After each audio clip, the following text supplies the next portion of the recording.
tentang agama ini yang membolehkan poligami. Namun yang perlu diketahui bahwa poligami itu juga ada aturannya, ada syarat-syaratnya. Dan mungkin pendengar bisa atau penanya bisa membaca di antara kitab yang bisa dijadikan rujukan, yaitu Fiqh Sunnah yang ditulis oleh Said Sabiq rahimahullah. Situ beliau menjelaskan tentang masalah poligami dan bagaimana pandangan Islam pada poligami, hukum fikih dalam poligami, juga disebutkan tentang syarat-syarat berpoligami. Jadi secara hukum adalah Islam membolehkan. Ini yang harus kita pahami betul. Kemudian kalau ada orang berpoligami untuk dia memperbaiki misalnya ekonominya dan lain sebagainya, semua kembali pada niat. Innamal a'mal binniyat. Ya, semua niat itu kembali pada semua perbuatan kembali pada niat.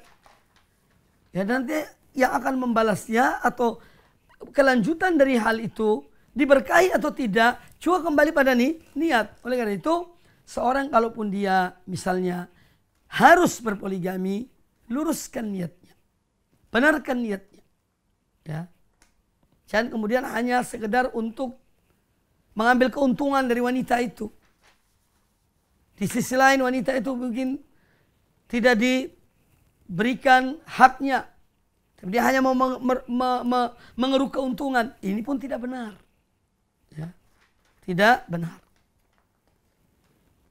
Jadi pada dasarnya poligami itu adalah sesuatu yang dibolehkan dalam agama Allah dan agama Rasulnya Sallallahu Alaihi Wasallam. Ya. Tetapi semua ada aturannya. Ya, bukan semau gue dalam masalah poligami ini, tidak. Oleh karena itu orang yang berpoligami dia lebih tahu tentang dirinya.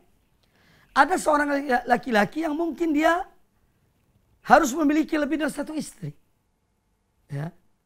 Dia lebih tahu tentang dirinya daripada dia berzina di saat istrinya haid, di saat istrinya nifas 40 hari, haid 1 minggu. Dia khawatir dia zina. Ya.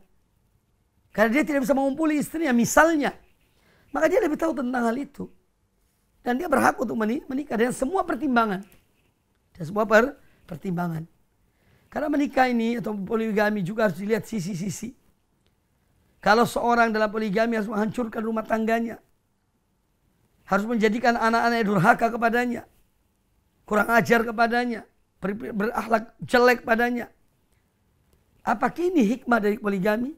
Tentu dia tidak mendapatkan hikmah dari poligami itu. Padahal poligami ada hikmahnya. Ada tujuannya. Ya, ada masaleh hal-hal yang positif yang ingin dicapai dari poligami itu. Maka seorang yang akan berpoligami betul-betul hendaknya berpikir, ya, yang jelas bahwa poligami hal yang dibolehkan dalam agama, tidak dilarang oleh Allah dan Rasulnya, dan semua harus ada aturannya sesuai dengan ya, ada maslahatnya, ya, baik untuk diri orang itu ataupun wanita yang dinikahi, yang dipoligami. Ya. Adapun pertanyaan kedua, yakni apakah seorang yang harus mendapat izin atau lainnya, sebetulnya permasalahan ini dari sisi hukum, ya, seorang menikah selama persyaratan itu terpenuhi, maka dia tidak perlu meminta izin pada istrinya, istri pertamanya. Tetapi di sini ada sisi negatif. Karena ketika pernikahan itu tanpa adanya catatan, seorang ketika menikah yang kedua, tidak ada catatan di catatan sipil atau di kantor urusan agama. Sementara orang yang menikah ini ketika dia menikah dengan istri yang kedua ada memiliki hak-hak dan kewajiban. Misalnya suami meninggal, istri kedua berhak mendapat warisan. Sementara dia tidak punya surat. Tidak ada catatan untuk membuktikan bahwa dia adalah istri kedua dari suami yang meninggal itu. Maka dia tidak mendapat warisan. Berarti dia dizolimi. Yang kedua, ketika dia mempunyai anak misalnya. Ketika dia mempunyai anak dari istri yang kedua. Ya, tanpa ada surat nikah. Ini sulit. Seorang mengurus akte lahirnya. mengurus surat-suratnya, akhirnya anak ini hidup tanpa identitas. Ini pun bagian dari mendolimi. Nah oleh karena itu, ya, ini apa yang saya katakan tadi, betul-betul seorang berpikir. Ketika dia akan melangkah, berpikirlah. Apa akibatnya, apa dampaknya. Ya, sehingga dengan demikian, dia tidak mendolimi orang lain, dan dia tidak mendolimi dirinya sendiri. Karena setiap apa yang kita lakukan, akan kita pertanggungjawabkan di hadapan Allah Subhanahu wa ta'ala. Wallahu a'lam.